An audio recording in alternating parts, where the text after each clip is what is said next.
याकूब रसूल का आम खत उसका चौथा बाब और उसकी 7वीं आयत।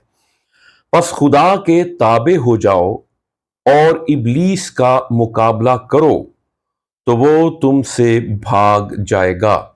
खुदावंद के नजदीक जाओ तो वो तुम्हारे नजदीक आएगा। अजीजों, इस दुनिया में हमारा एक ही मुखालिफ है और वो इब्लीस है।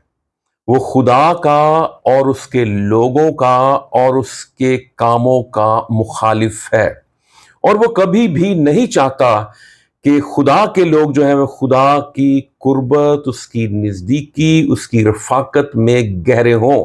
और वो हमें आजमाता है और हमें गिराने की कोशिश करता है। लेकिन बाइबल मुकद्दस हमें वाशिगाफ अल्फाज में कहती है कि खुदा के ताबे हो जाओ। इब्लीस का मुकाबला करने से पहले हमें खुदा के ताबे होना है, अपने आप को सरेंडर करना है, अपने आप को खुदा के हवाले करना है, क्योंकि हम अपनी ताकत, अपनी लियाकत, अपनी अहलियत, अपनी सलाहियत के बलबूते पर इब्लीस पर गालिब नहीं आ सकते।